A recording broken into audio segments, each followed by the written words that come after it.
Well, thank you everybody for coming back. It feels super good to be back. How many first-time caffeinated folks here? Right on. Cool. Super rad. How many of those are CMCI people? How many are CU people? Cool. Does everyone here know what CMCI is, other than the CMCI people? So we are sitting in the building. This is an extension of CU. CMCI is a graduate program that's an extension of what used to be called journalism, and the students here focus around entrepreneurialism. That still didn't sound right. Product development and design and brand as well. So the students in here, if you want to grab one of them and ask them what they're doing here, but they are nice enough to give us a space to hang out and do things like this in. I actually teach brand here as well when I'm not doing things like this or working at my own studio. I'm Jay Ferracane, speaking of. I run a place called Angry+Bovine and make pictures and help people build brands. But we're here today. I've done this, man, this is our first time back in like 2 years, so it feels really good. We did this for 7 years beforehand in a number of different locations, so it's great to have everybody back. It feels like our community's kind of coming back online. And that said, I always like to stick it out there. Is there anyone out there like right now that works somewhere is like trying to hire somebody, looking for a job, anything like that? Anyone? No, maybe back there? No, you're not looking for a job. Or you want people? Yeah. So that's Stephanie back there. She runs Month of Modern and architecture kind of focused things. So if that sounds like your neck of the woods, find Stephanie afterwards, talk to her. Also, I do want to take a minute and thank our sponsors. It was really great to bring this back and find out how many people really wanted to support us. So TDA Boulder, the coffee ride. Thank you, Josh, for fueling us today. Buck Ross for the video production. We are going to start to put this out on multiple channels as well, so YouTube and that kind of stuff, and our friends at Invisible Window are helping us do that. Stephanie from Month of Modern, we have this kind of like going back, hey, you come talk at my thing, I'll come talk at your thing. And so, and then also Pro Photo Rental for giving us the gear today. And then first time ever, we haven't had to bootleg a song for ourselves. So Snappy Little Numbers have given us our own theme song. So big thanks to Chuck over there. But on to the important stuff today. Thank you, sir, for joining us. This is Gregg Deal, everybody.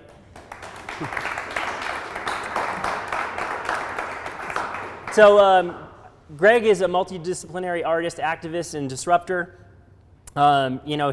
His work is obviously informed by his native identity. A lot of his work really revolves around the things, the mistreatments, the iniquities that are going on and influenced by society or politics and even just culture and history. And I would say he's undecidedly influenced by music. That's really a thing that I think I was drawn to when I first saw your work. And I will put a warning out there. I know usually my talks end up somehow always fitting skateboarding in. Hey, we're talking about pottery. Skateboarding shows up. Today it's going to be music, and so a little bit of just kind of some looks at, the interesting thing about me and Gregg's title is multi-disciplinary, and I think that he really embodies that, from doing things from like super large murals to performance art, and now even making a little bit of music, and then just visuals and that kind of stuff. But just a couple quick glimpses at some murals that he's done. These are primarily in Colorado. That's in Baltimore. This is. Yeah. And the thing that was interesting and why I wanted to kind of bring these pieces up, and it's interesting because, as we've gotten to know each other over the past few weeks here, it was always interesting to me whenever you get up and do a talk, or I hear in the periphery of the things, or even see in your work, knowing like Instagram gives us this weird way of seeing the sides of people's lives, right? So you see their kids and then you see their work and that kind of stuff. And family always shows up in your work. And it's such a big influence on my own thing. It's like why I built my business so that I could spend more time with them. I think it's impressive to see the reverence you have for your family and your culture as well. And I think there is this misconception a lot of times in creative where we're like, we almost have to be so selfish, like I have to be away and go do that. But you really honor your family. Talk about how like that shapes the work you do. And I mean, without my family, I think I would just be such a hot mess, so there's a grounding that happens with it. And I think also culturally, there's an aspect of it where family just has a really important cultural component to it as well. So as I stand in front of people and as I say something, I need to also say the things that would be culturally relevant, as I'm representing that thing as well. And so I would always say, like I'm a husband, I'm a father, I'm an artist. In that order too, usually. Yeah, usually, yeah. So, and so this is actually Sage, my oldest kid, and the one with the two boys facing each other, that's actually my oldest son, Phoenix. And so they'll show up in my work because I have access to them. Right. Sage just recently came out as non-binary. Previous to that, I would frequently say that Sage was like the most important Native woman in my life because they're my kid, and because as my kid, like this is somebody that I need to make sure is happy, healthy, and has access to all the things that they need to have access to. But it turns out Sage is a budding artist, and usually helps me on my murals and things, and comes in the studio sometimes, and has gotten to the point where Sage is almost like an assistant. So they can, do literally half my murals while I do like the top half, and so that's kind of a fun and exciting thing because we're kind of bros. So it just works out. And that's a great place to be. I know that I feel fortunate enough that my kids show up in my studio a lot and really do, like, they're kind of my cohort in a weird way that, like, I learn a lot from them, and I'm sure you do with your kids. Yeah, I was thinking about that. We're from the generation where our parents were like, everything was very segregated. Your parents didn't play with you. They didn't, and I understand that to a certain degree. But then there's also like the fact that I think spending time with my kids actually helps them. Yeah. They feel loved, they feel safe, they feel like the house is safe, and those are not things I had when I was a kid. So I think that there's a happy medium in there, and I lean into it. I think there's also an opportunity with your kids in this ability to reconnect with those things that you really loved. Yeah. Be it music and sharing that with kids, and then seeing where they go with it has been really, and it helps us reconnect to those parts and like get to enjoy them even more in some way. Yeah, Sage is super into punk rock and just like getting into my albums and asking questions, and I'm just a hub of useless information so I can tell you where this came from and why this came about, and why Keith Morris is weird, and all those things. Yeah. So. And Sage is there for it. And I'm also just a big history buff, so that plays such a big part in my work and in the way it informs my work. And so my kids, whether they like it or not, are going to hear me drone on about something. And Sage you're listening right now? We're going to go. We're going to take you deep on this one. Yeah. So, and Sage has always been really good about that. Phoenix, my oldest son, is starting to get good about that. My middle kid, Maddox, who's 10, is definitely starting to ask a lot more questions and things too. So it's so refreshing when you're like, you can put that little nugget, or you play something on purpose in the periphery, because you can't tell your kids like what's good. You just have to put it up there, and then you're just like, well, you should see what you're gonna do with that, and then you're like, oh yeah, he's into that now. So anyway, I've been telling Sage for years, I'm like, you should start a band. It would be awesome. And Sage's always been like, we were hanging out with the Interrupters, and Amy Interrupter. They show up in your work a lot too. Yeah. And we were talking to Amy, and Amy told Sage, you should start a band. And now suddenly Sage wants to start a band. So it's a... No, I was literally at a skate park once telling my son how to do something. I'm like, you put your feet here and here. And then all of a sudden, he was like, whatever, and he didn't listen. And then someone crawls out of the bushes, and they're like, you should put your foot there and there. And then he's like, oh, okay, cool, and makes it. And then you're like, damn. I told you that. So anyway. Yeah. Well, it was. I'm not sure how I came across your art originally. It was probably Instagram or something like that. And I remember seeing your project called The Others. Yeah. And I think I just remembered seeing it in that kind of Warholian kind of way. It was repetition, And then all of a sudden I'm like, I should start paying attention to this because there's something that's like drawing me in. And it wasn't until maybe 3, 4, 5 times at least before I started reading. We don't read anymore, right? Right. Like I started reading the lyrics. I'm like, dude, I know what? Like, I'm like, this is a Black Flag song, And, and then there was like some DOA stuff in there, Misfits. Yeah. I think you had in there too. So what we have on screen now is some examples from that work, and it was just kind of really interesting as somebody who grew up as a kid listening to punk rock and stuff. The really best parts of punk rock was when it got subversive, and I think I've tried to bring that into my own craft. I think we were talking about I had to do this like software manual cover, and it was about replication or something, so I basically stole the Out of Step cover, the sheep, Yeah. like sheep duplication, right? Cloning. But the client never knew, but I'm like, oh yeah, I got one in under the wire. But like, this is so like blatant, right? Like, Yeah. and then like, so your background growing up, getting influenced by punk rock, how did this whole series come about? Do you find like these visuals and then kind of pull it all together? Because it was really taking these, stereotypical visuals that are predominant through these like 40s, 50s comic books? Yeah, the comic books are from the 40s and 50s, which I think historically is sort of within that realm of like Americana, nuclear family, like, and which also lives a lot of problematic things, stereotypes, and Yep. Yeah, all of that. So reappropriated old comic book images from the 40s and 50s, redrew, re-illustrated, reimagined, switched some things, like the illustration style is very general, so I could take a white person who's dressed like an Indian and I can just make his hair a little longer, make his skin a little browner, and now he's an Indian. Yeah. And so I was able to sort of flip things. So in all of these images, the natives are either winning or they're standing strong, making a strong statement. And all of that was happening, like I got this book in 2015 when I had a residency at the Denver Art Museum, and I just held on to it, and one day was like, man, I gotta do something with this. At the same time that my wife was, my birthday was coming up, and she was like, what do you want for your birthday? And I said, I'm like in my 40s, I don't need anything, I'm okay. And she's like, well, you were talking about getting a turntable, you should get a turntable. And at that point in time, I realized that there was this significant lack of permanence in my life, or perceived, because when my father kicked me out when I was 17, and so from 17 until I got married when I was 23 or 24, I think I figured out that I had moved like no less than like 26 or 27 times. And they weren't like next door. No, they were fairly good moves. Yeah, right? and so like I didn't have a home base. When my father kicked me out, he was like, "Don't come back."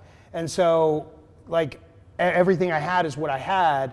And even when I got married, and a year into the marriage, my wife and I got a house. We bought a house, and I just never felt settled and never felt permanent because I had just carried that with me. So here I am in Colorado in my 40s.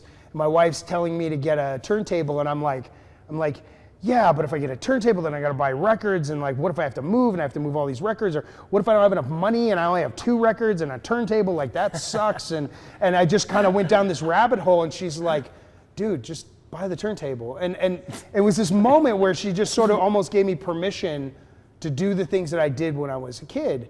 And so then I did. I started buying records. I started buying, I had was doing just well enough I could get like a crappy first pressing of, like a Dead Kennedys. And so I started kind of exploring that, which opened up this whole other thing where I recognized that like, okay, I have a bit of trauma in my life from when I was a kid. And so exploring this is giving me an opportunity to sort of work through that. And then that's where all of this sort of happened at the same time. And it was interesting because it was like finding something that was working within the sort of canon of my work in terms of making a statement about stereotype or about perception, and sort of integrating that with something that's purely American and also not very obvious. Like Native kids are totally into punk rock and metal and hip hop, and as sort of countercultures that actually played a role in trying to figure out like where you fit in when you don't fit in. And that was the case with me when I was a kid.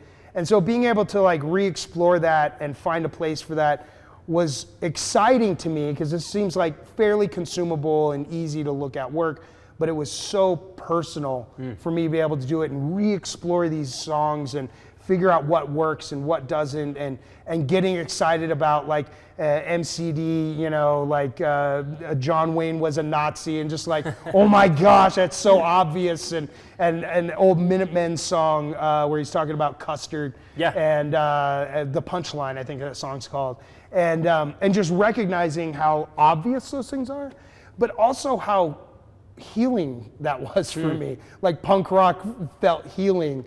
And so I've just been in a deep dive, since 2015, 2016, and haven't stopped. And of course that's overflowed to Sage and to to Phoenix, and my wife rolls her eyes. And the a fair amount turntable of times, was the kind of like genesis for all of that. Yeah. And so I've got a decent record collection now, like I did when I was a kid, and still going as you do. And it was just sort of this culmination of just a number of things like joining in the same place. It's funny you talk about the whole. There's such a physicality to albums and things like that too. And I was wondering if the work, because you can pull out and read if there's song lyrics and stuff. And sometimes you're like, no way, that's what he really said. Like now that I'm old and I'm slowing down, I can actually like pay attention to those kind of things. Yeah. Because before I would just be like, oh man, he says the corn farmer went to the happy house, and you're like, that's not what he said, man. Like, look, it's like really political, you know.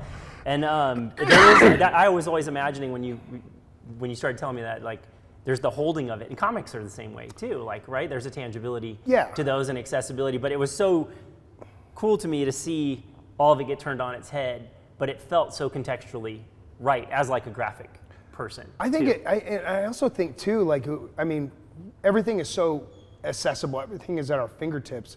So to be able to like take a record out, you know, take it out of its sleeve, take it, you know, out of its protective sleeve, and then taking it out of the record and putting it on the turntable, and it only plays for like 10 or 15 minutes, and then you got to get up, you got to turn it over, you got to press the buttons, you got to. Yeah, there's some. It's all analog, and we don't do that. And like even the conversations I've had with Sage is just like, you have to sit and listen to the whole record, because when I was a kid, that's how you had to listen to things, and there's something beautiful about going through that process.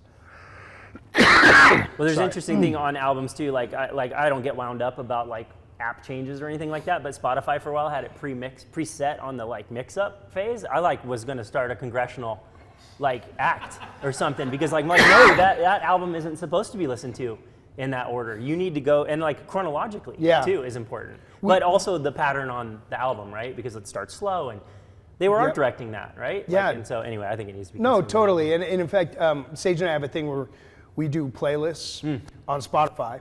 And the deal is that it has to be at least 6 songs. You can't repeat. You can repeat an artist twice, but you cannot repeat a song.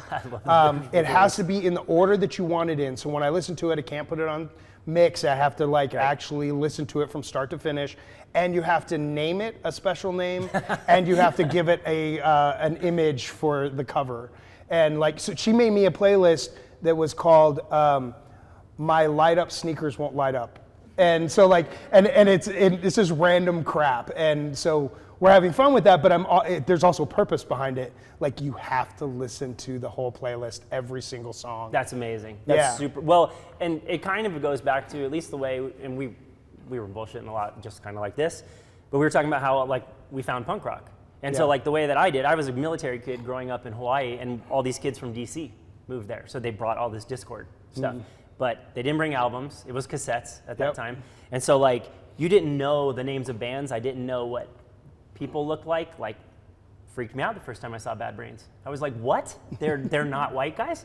And so like, it was a trip, because I just got blank tapes, but they had funny names on them. It'd be like the Skate Tape or something like that, right? Like, and anyway, how did you end up finding punk as like an inspirational source? I saw like Gleaming the Cube.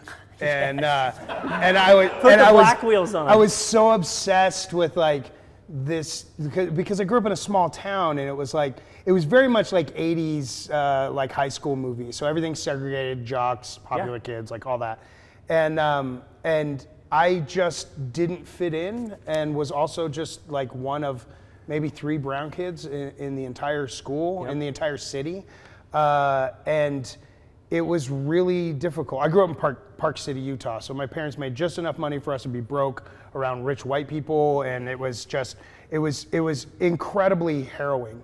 And so when I saw these things, I was like very drawn to it. So then you get your first like VHS skate tape. Yeah. And the soundtrack, that's what got me, is like listening to the soundtrack on those old VHS tapes. And then they treated it like MTV, so you get a little lower third, so you know who the band is. And then that was just sort of the deep dive. And then finding out there was a whole music scene 40 miles away in Salt Lake City, and that there's a record store down there, and that you can go down and just find stuff and start to collect records. And my father was a bit of an audiophile, had a huge record collection. And so when he realized that I was buying records for music that he didn't like, but it was the records, and he supported that. And so we would buy records, and That's kind of cool that you guys did find that common ground on like. Yeah, there was only like 2 places we found common ground. We were pretty much at war the rest of the time. But he took me to like this little punk record store and walked in, and he was like, okay.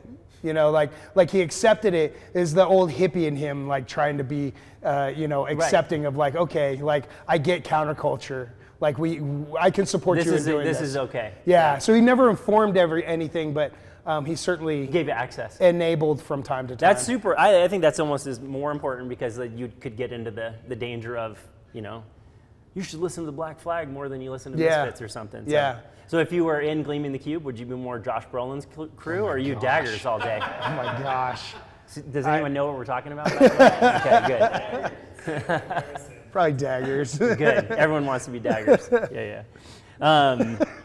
Well, and I think, kind of keeping this going, like, this is your job.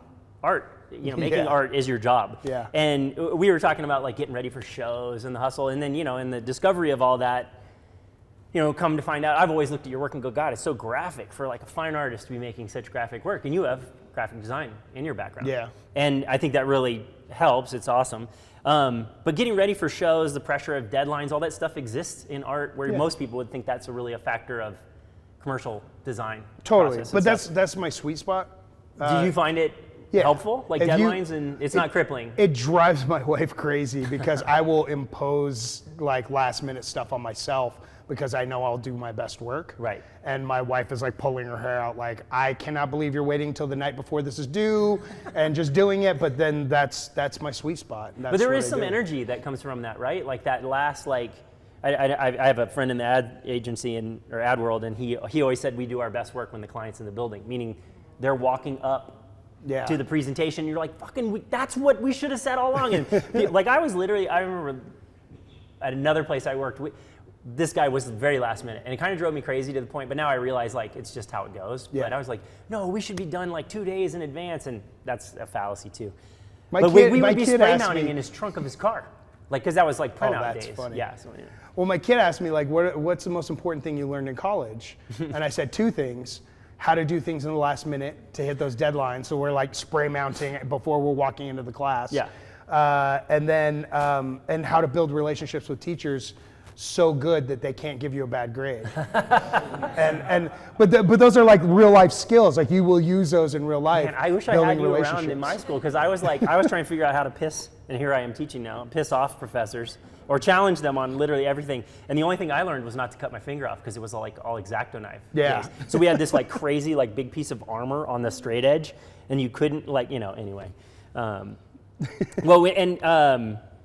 Talking about that kind of like art school, design school world, we were chatting in the lead up to this.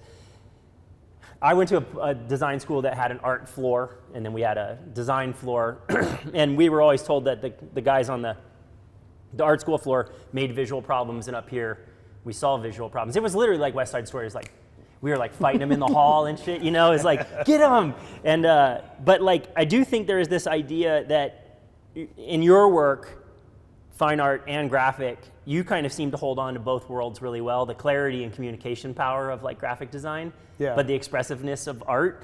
Like, that's not an easy thing to do, but what are some of the like, nah, dude, that's not how I thought it was going to be in art? Like, what are some of the fallacies you've kind of found along the way? And like the misgivings where you're like, oh, I thought it was going to be limos and, red carpet shows, and it's really. Yeah, when I was in college, I was a design concentration, but I was taking all these painting classes and everything. And then I had the department head for the graphic design. I went to her and was like, hey, like the design requirement for your thesis is like a publication. I don't want to do that. I want to do a show with my paintings, but I'll do all the collateral. I thought this was such materials. a good idea too. And she got really upset and kicked me out of the program. So like literally my last semester, I went from a design concentration to a painting concentration. And then, but even in the painting area, because I had a professor that taught me how to oil paint and everything else, and who actually just called me last week. I hadn't heard from him in years. And he was like, yeah, you have to paint. And that's a lie. Like I left and I was like, okay, now I'm an oil painter. But like nobody's interested in my shitty oil paintings. And so I found this spot where I'm like, well, what if I pulled in, like, because I did a lot of graffiti in the 90s, like what if I pulled that in, and what if I pulled in graphic design, and I worked in the sign industry for a minute, and what if I pull in vinyl? See, that, when you tell me all that stuff, or you told me it, I was like, scale makes sense now, yeah. like all this stuff. And so instead of just concentrating on the one thing that I was doing, and I was a freelance designer. I had a design studio for a minute. It was a nightmare in Washington, D.C. You guys even had like an online postering business or something. Yeah, we did, and really it was just a matter of survival, and that's why we were doing that. But like I found this area where it's just like, well, every exciting and creative thing I've ever done, like I can culminate all those things into one space and just make it work. And even I'm working on a campaign right now that's a Native Vote Initiative campaign. So I'm working sort of on the design end of those things, but I'm just doing illustrations mostly. And I had a moment where I was like, well, maybe I could put a studio together again. And then they took 3 weeks to pay me, and I'm like, no, that's right.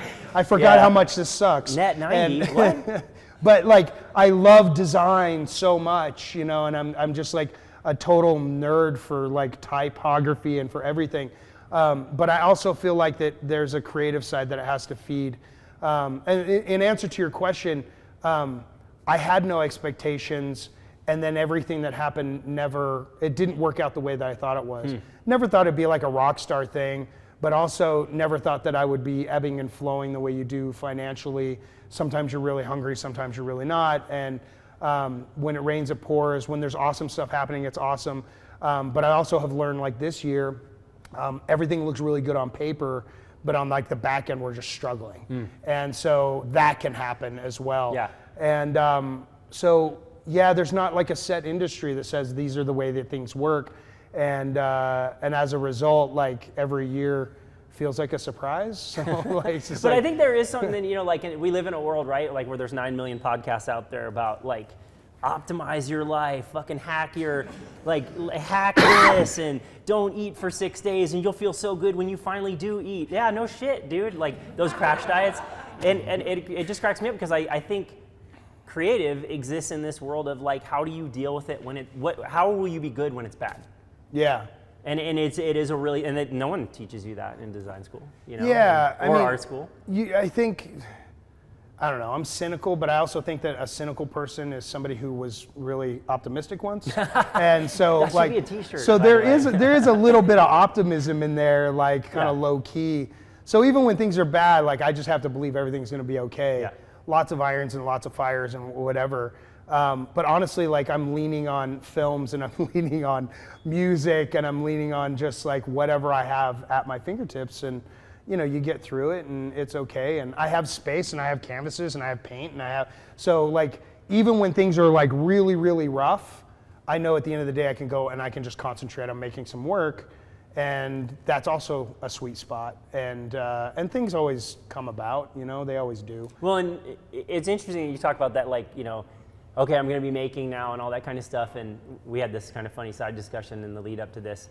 Because making is sometimes, I don't wanna say it's the easy part, but the manifestation is kind of like the byproduct. And real design or art, in my mind, is like the thinking or the problem solving. What am I gonna try and say here and stuff? And that's where a lot of times when, you know, I start talking to, especially younger design students, I'm like, what D are we talking about? Are we talking about big D or little d? Because little d is put things in a grid and typography, and that's design, right? Yeah. But big D is like, oh, we have this challenge, like, you know, how do we make I don't know, like some sort of medical device more efficient or something like that, or how do we make this communication more effective? Not what the message is in it, that's the manifestation.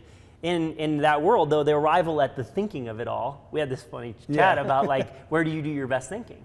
And like, it cracked me up because you're like, I go watch TV, or you watch movies, or maybe it's even listening to music, but like, talk a little bit about like formulating ideas. And it was fascinating to me, you don't sketch. No, everything's in my head. So, and I was, you know, in college you have to keep sketchbooks, you have to hand them in. Yeah. And I don't know what the professor does with that. Did you ever write shit in there to see if they were looking at it? I did. No. And no one ever said anything. I was the kid that was like drawing in my car in the sketchbook as quickly as I could to hand it in, because I just never kept a sketchbook. Right. So everything lives in my head, everything is like conceptually in my head. And the purpose of a sketchbook is so that you can draw something and draw it again. And so you're trying to figure out how you're gonna execute something. And so in my head, I'm doing that. I'm like figuring out execution, what it's gonna look like, what's the color's gonna look like, and everything else, so that when I actually go to execute it, it's exactly as I had hoped it would be. But when my wife and I had like this really real moment where it was like, okay, I'm going to be an artist now. This is what I'm going to do. My wife was supportive and all in, and I was like, this is the only way it's gonna work, because I tried to work a job and tried to do the art, which I'm just not of that ilk. I can't do those two things. And so it was just the work. And the first day, okay, this is what I'm doing. We're doing art. And Let's I'm go. sitting on the couch for hours watching TV, and my wife's like, what are you doing? I'm like, I'm working. And she's like, I'm like, it's all in my head, it's concept. And it took a minute to convince her that that was what was really happening. And because like, I gave you license to do, and now this? Yeah. And you're watching TV. So and it's really funny, because I think that also is a really, it really points to how much people don't know about creative industries and how creative industries work. Because we require stimulation, we require escapes, we require breaks, and those breaks are gonna look like we're messing around.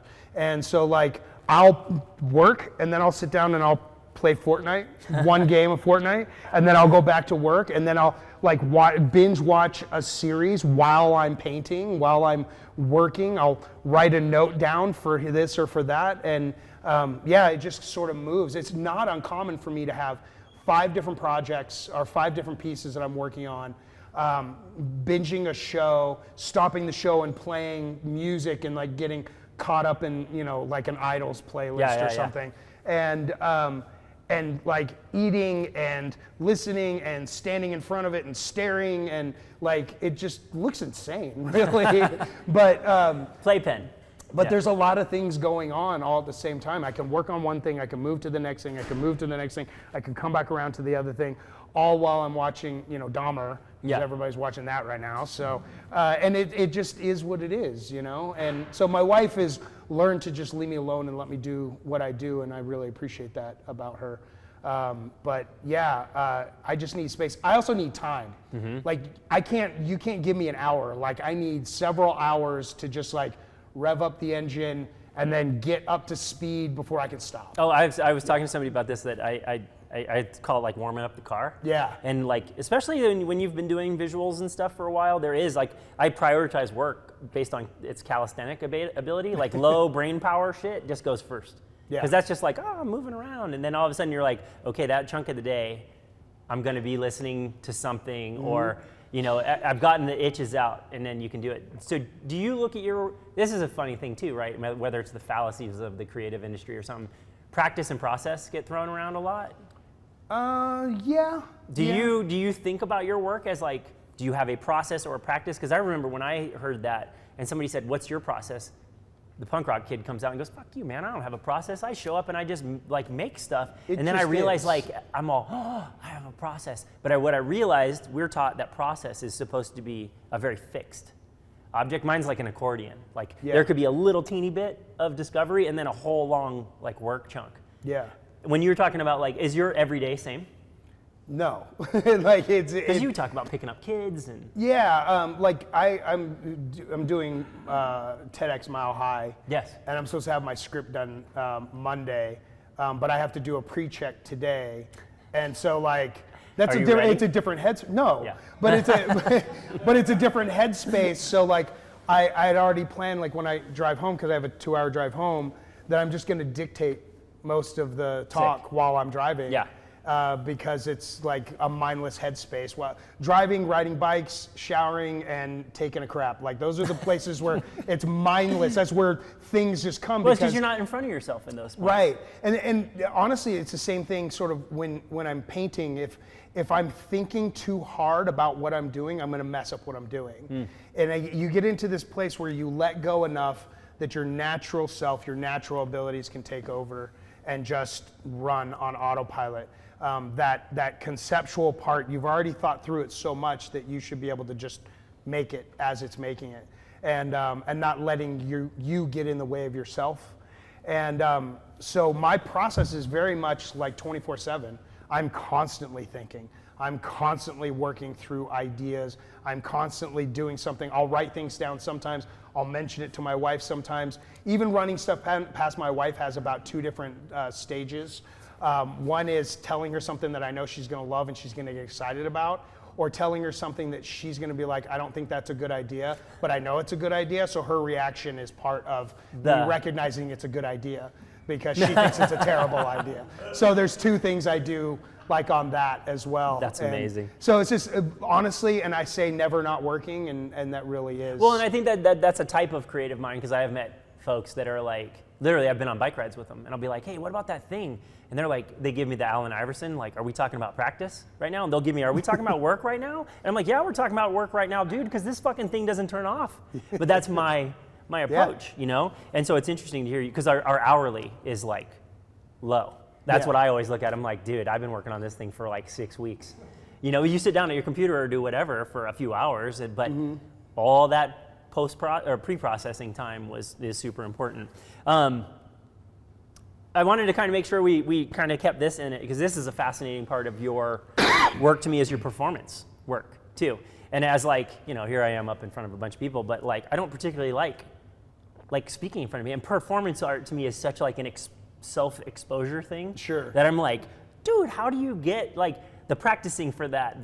This is the concept. Like, that takes some balls to step into. When did you was visual art first? Where did performance come into it? Well, so I took a performance art class in college because I had to. Okay. It was the dumbest class I've ever taken. Like, I hated it so much. And because it was hokey, it was really strange. Like, there was a woman in there, and she was just like, I like going on the street and miming. And I'm like, dude, you're a French clown. Like, what? Like, an annoying French clown at that. And out of the box. I couldn't connect with it at all. And the professor was like super judgmental and angry and like pretty bougie in his attitude towards things. But he pointed out 2 artists to me. He pointed out Guillermo Gomez Peña's work. He's a Mexican artist out of California. And I found out that he did a collaboration with James Luna. And James Luna is a Luiseño native artist from La Jolla. He is like, it was so interesting to me because he was so unapologetically indigenous while also creating contemporary performance work. And was that connected to his background in being indigenous? Yeah, okay. It was. And but I wasn't interested in the performance work. I was interested in the way he was presenting himself as being a native artist while not cheapening it and creating something that's contrived. Because when I was in college, I was really trying to do this native art thing, and it was just totally contrived. It was sort of predicated upon the expectations that my community had on me. And it just didn't land. It was not landing right. And so I was really interested in his work from that perspective. A year later, I was working at the Smithsonian. I was working at the National Museum of American Indians, the year that it opened in 2004. And in 2005, they had ramped up to take James Luna to the Venice Biennale, which I learned about in another class also a year before that. And they said, we have a mentorship. I was in the right place at the right time. They just pulled me in. And so I went to the Venice Biennale in Venice, Italy with James Luna a year after I was like studying about both things. Right. And spent 2 weeks with him in Italy, and it changed everything. Huh. James sort of famously said that performance art is important to Native people because it gives us power in real time. So you put a painting on the wall, you can come in, you can bring your understandings, your misunderstandings, your prejudices, you can bring everything that will help inform what you're looking at, which could be wrong or, or inappropriate, or it could be right, but there's nothing informing that. In performance work, you're doing it in real time. And I can decide on a dime to just change everything that I'm doing, which can really inform the work and inform what you're looking at and why you're looking at it and everything else. And James was just incredibly powerful in the way he did that. And when we were in Italy, I was trying not to fanboy too much about it, but he ended up pulling me into his performances. And I reached this point where I was like, working at the museum, I was hoping to get into the publications department, which was not going to happen, that I had found out. And so when I came home, I told my wife, I'm just like, I'm not doing the right thing. This is not what I should be doing. I should be doing something else. And James became a friend and a mentor. And I began to think about the boldness of performance art, particularly as it lives out on sort of the fringes of the expectations of art. When you go to college, they're like, you have to go to class from this time to this time, and this assignment from this time to this time, and you need to paint this way, and you need to execute this way. And so it eliminates free thought and sort of like coloring outside the lines, if you will. And this was the first place where I was like, oh, so you don't actually have to ask permission. Like, you might have to apologize, but you don't need to ask permission to do the thing. Right. And so I came up with this piece, which is called The Last American Indian on Earth, and originally was working with James on it. Like, he was going to do it and I was going to direct it. It was a concept piece. And he had back surgery and we were broke, and I was sort of like desperate, which of course is a great it's a powerful inventional tool. piece, Yeah. you know, and so I was like bored waiting for him, and I was like, oh, I'm just gonna do it. I crowdfunded $1,000, bought the entire outfit, got all the equipment that we needed. You were living in DC too. And we were living in DC, and I literally just went out and started doing it. My wife, we got a nice camera. I taught her how to, you know, like take pictures and really sort of look at the composition and everything. And then I had a friend who was just shooting video, and we just started sort of working on it and just like come what may. And so the documentation ended up being a big part of it, but we were just out in the wild. So we weren't in like a museum. And at that point in time, I was really just like sick of waiting for that gallery to call and be like, we give you permission to exist and have good art, you know? And so I was just like, screw it, we're just gonna go do it. And I ran it past one friend, one native friend, and he's like, that's a terrible idea. And then I decided I wasn't But gonna. that sometimes is your threshold for this is a good Sure. idea. Well, honestly, that was my threshold for not ever asking anybody their thoughts on anything anymore, and just doing it. Like, if I can own the moment, if I can own the work, then I can create the work, and it can be unapologetic. And that's really what it ended up being. I'm dressed like the stereotype. Everything I'm wearing is like made in China. Or assembled in Mexico. I'm essentially a walking stereotype as a Native person, which has a lot of problems with it, but also raises a lot of important questions. Right. And so that gave me the freedom to make this work, but it also turned out that the performance work was my opportunity because I wasn't getting paid to do it. In fact, I didn't get paid to do any performance work until probably 2018. And so I was creating art for the sake of creating art. That is amazing. Yeah. That's an amazing place to be in, because all of my paintings are like, okay, I need to sell this. Mm-hmm. You know, I have a purpose behind what I'm doing, and the end result is trying to put food on the table. This was just making work to just make work, and it was what was landing me on the map.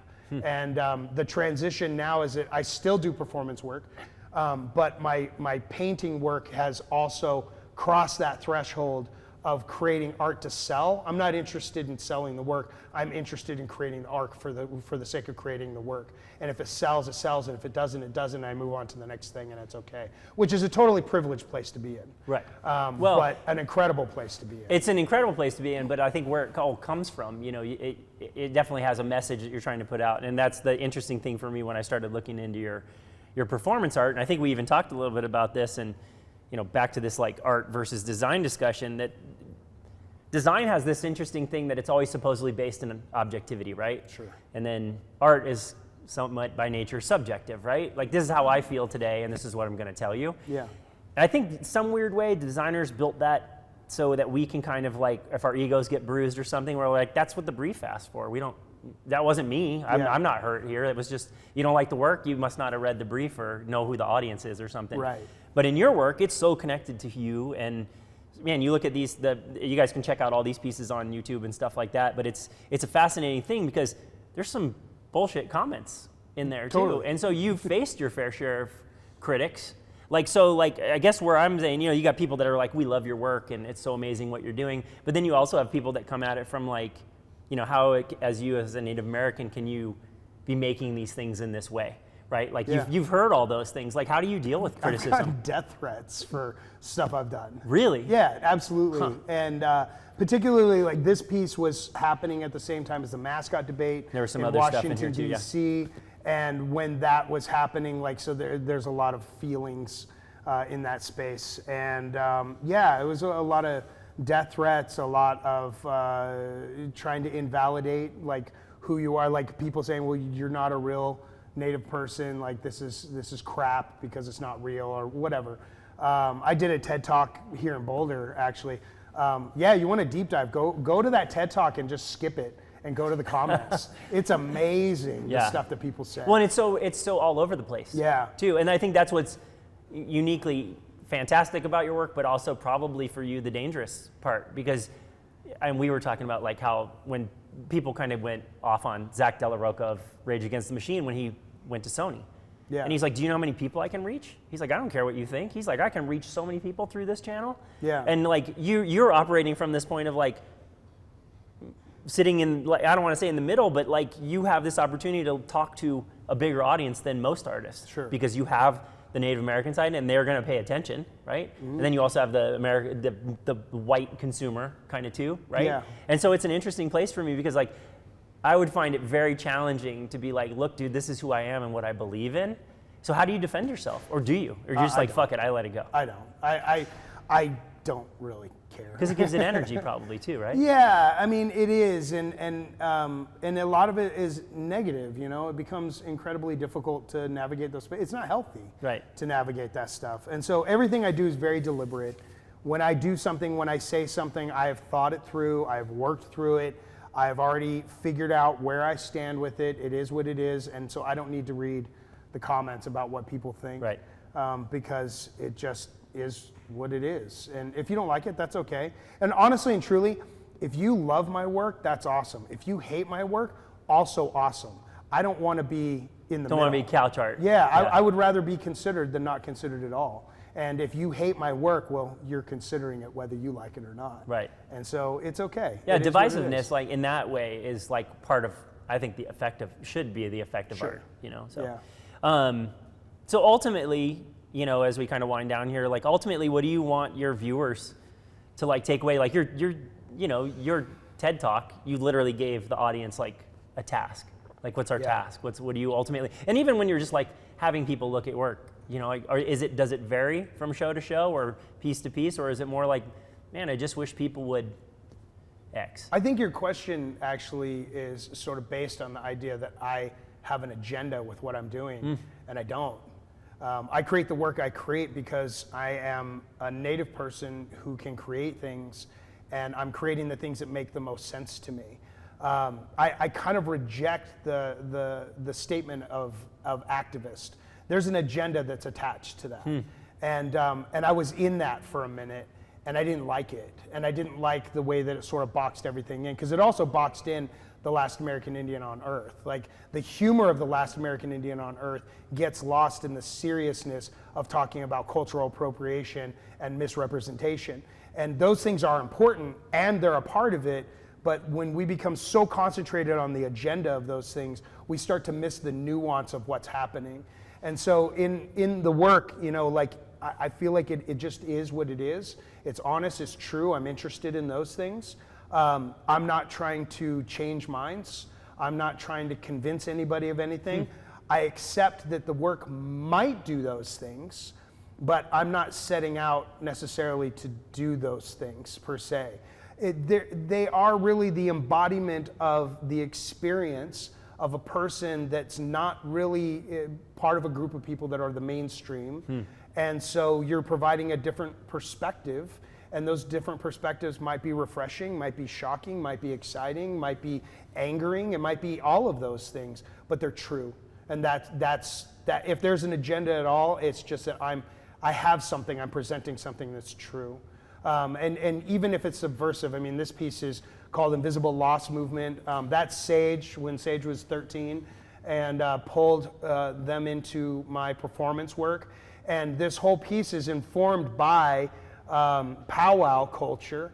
I'm wearing a men's northern traditional outfit. Sage is wearing a jingle dress. And we are presenting this work as a viable piece of art. So it's not ceremony, it's not sacred, it just is a piece of art that's informed by a worldview that's something like powwow. But if you've ever been to a powwow, outfits are incredibly colorful. They sort of coincide with the dance and with movement and everything else. And I've stripped all of the color out. What we're wearing is just black. The beadwork is black. The ribbon work is black. The leather work is black.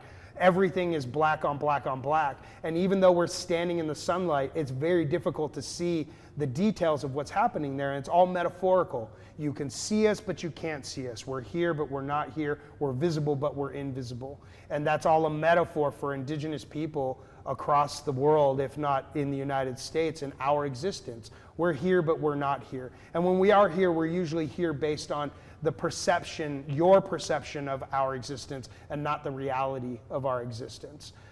In the performance, we're dancing, you can't hear any music, you can't hear anything. We're wearing headphones that you can't see.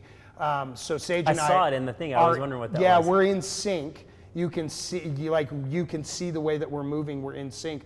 But all you can hear is our breathing, and I have bells on my ankles, and Sage has these aluminum cones that are on the jingle dress, and they make a sound. And so we're like dancing in silence.